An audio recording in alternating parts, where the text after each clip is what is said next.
చిరంజీవి మర్యాదపూర్వకంగా రేవంత్ రెడ్డితో భేటీ అయిన ఒక వార్త చూస్తూ ఉన్నాం సార్. టెక్నికల్గా అంటే 2000 ప్రజారాజ్యం పార్టీని కాంగ్రెస్ పార్టీలో విలీనం చేసేసిన తర్వాత కాంగ్రెస్ పార్టీ మంత్రి పదవి ఆఫర్ చేసింది చిరంజీవి గారికి. ఆ తర్వాత ఆయన రిజైన్ అయితే చేయలేదు పార్టీకి. ఆయన మంత్రిగా ఉన్నారండి, ఆఫర్ చేయడం కాదు. ఆయన మంత్రిగా పనిచేస్తారు, ఆఫర్ చేయడం కాదు. అదే సార్, అంటే విలీనం తర్వాత ఆయన మంత్రిగా కొనసాగారు సార్. Yes sir.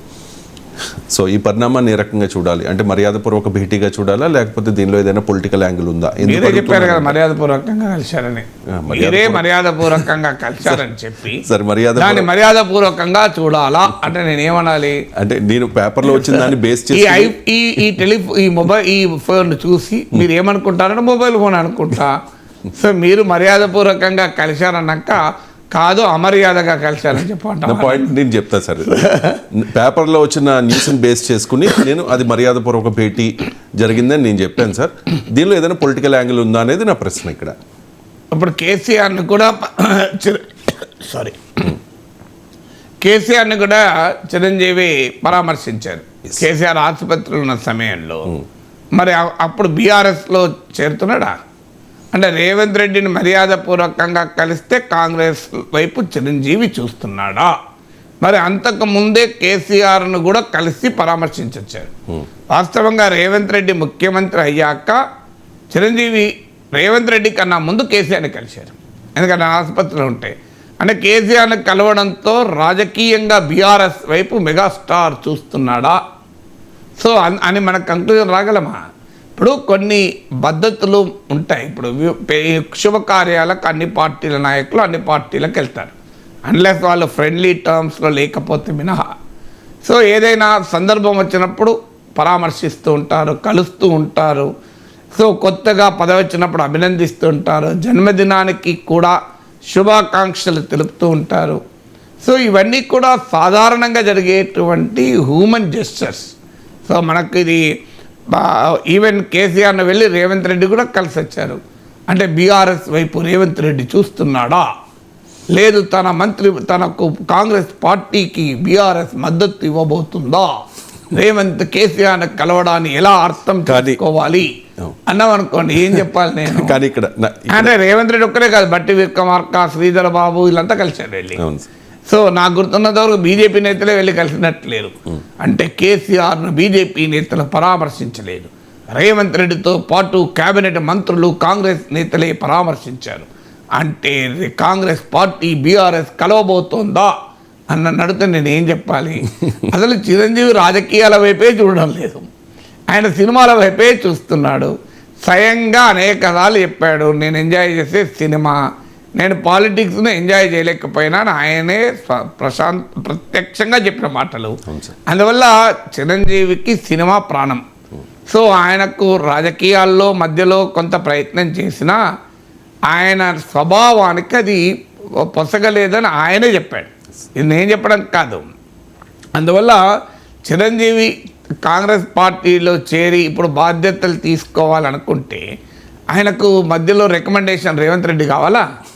ఆయన తెలంగాణ ముఖ్యమంత్రి ద్వారా కాంగ్రెస్ నాయకత్వానికి సంకేతాలు పంపుతాడా? ఏం చిరంజీవి సోనియా గాంధీ తెలియదా, రాహుల్ గాంధీ తెలియదా? సో తెలంగాణలో చిరంజీవి రాజకీయాలు చేస్తాడు, ఒకవేళ కాంగ్రెస్లో ఉన్నా ఆయన చేయాలనుకుంటే ఆంధ్రప్రదేశ్లో కదా చేసేది. సో అందువల్ల షర్మిల కాంగ్రెస్లో చేరుతున్నది ఒకవైపు వార్తలు వస్తూ మళ్ళీ చిరంజీవి కూడా చేరుతాయి, ఇద్దరు కలిసి ఏం చేస్తారు? ఒక ప్రెసిడెంట్ ఒక వర్కింగ్ ప్రెసిడెంటా? సో అందువల్ల ఇప్పుడు ఈ రకమైన ఊహాగానాలు చాలా వచ్చాయి చిరంజీవి గురించి. ఎందుకంటే చిరంజీవి మోస్ట్ ఎలిజిబుల్ పొలిటీషియన్. ఆయన రాజకీయ పార్టీ విఫల ప్రయోగం కావచ్చు, ఆయన రాజకీయ నాయకుడిగా విజయం సాధించకపోవచ్చు, కానీ తెలుగు ప్రజల అత్యంత ఆదరాభిమానాలు చూరగొన్న ఒక హీరో అనుమానం లేదు అందులో కదా. చిరంజీవిని రాజకీయ విఫల ప్రయోగం తర్వాత కూడా ఆయనకున్న సినిమా గ్లామర్ మాత్రం ఎక్కడా చెక్కు చెదరలేదు. సో ఆయన మధ్యలో రాజకీయాలకు పోయి వచ్చిన రాజకీయాల్లో ఆయన ప్రయోగం ఒక హాస్యాస్పదంగా మిగిలిన ఆయన మధ్యలో రాజకీయాలను వదిలేసిన తీరు చాలామందికి అభ్యంతరకరంగా ఉన్నా ఇలాంటి కారణాలు ఏమున్నా చిరంజీవి మెగాస్టార్. ఇప్పటివరకు మీరు 3 సార్లు అన్నారు విఫల ప్రయోగం ప్రజారాజ్యం పార్టీ అని చెప్పి. అంటే సఫల ప్రయోగమా? అంటే ప్రజారాజ్యం ఉందా ఇప్పుడు? లేదు సార్, అంటే 18 సీట్లు లేదు, 18% కాదని నేను రాజకీయంగా విప్లవమైన ఆయన తొందరపడి పార్టీని విలీనం చేశారు కానీ లేదు అంటే 2019లో ప్రజారాజ్యం విప్లవ ప్రయోగం అన్నాను నేను. లేదు అదే వాస్తవంగా చిరంజీవికి అద్భుతమైన స్పందన వచ్చిందని లెక్క. 71 లక్షల ఓట్లు, 18 సీట్లు. అందువల్ల ఆయన బ్రహ్మాండమైన ఓటింగ్ వచ్చింది.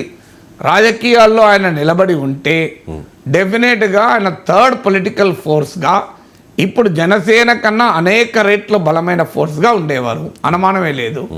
అందుకే నేను మొదట్లోనే చెప్పాను ఆయనకు రాజకీయాలు స్వభావరీత్యా పసకలేదు అని. అందువల్ల ఆయన ఆ పార్టీ వెళ్ళి కాంగ్రెస్లో విలీనమైనాక నేను దాని విఫల ప్రయోగం అనకుండా అద్భుతంగా విజయవంతం జరిగిన ప్రయోగం అనాలా నేను.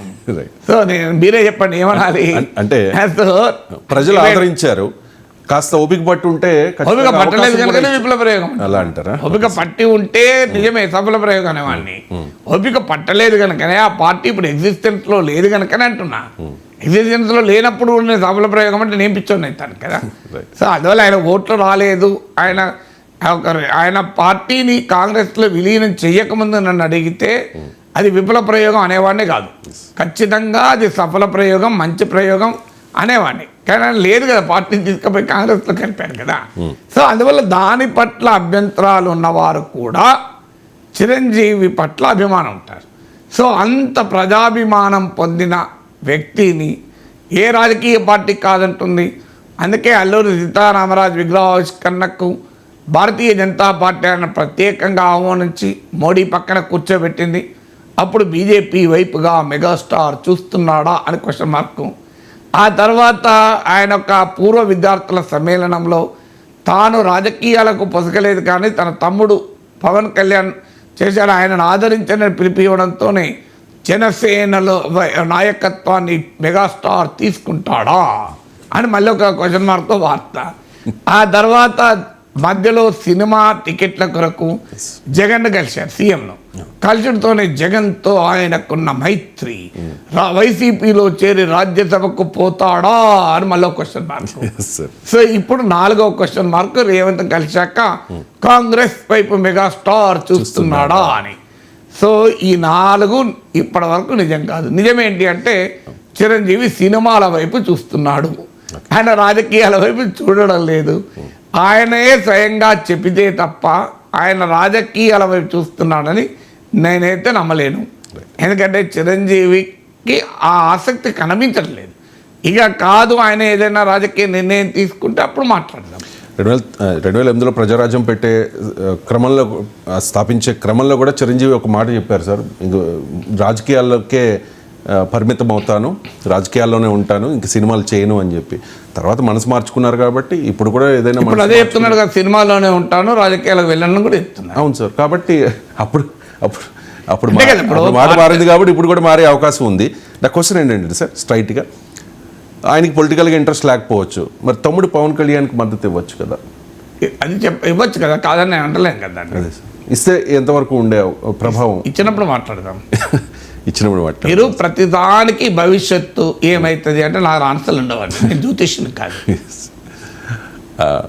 రైట్.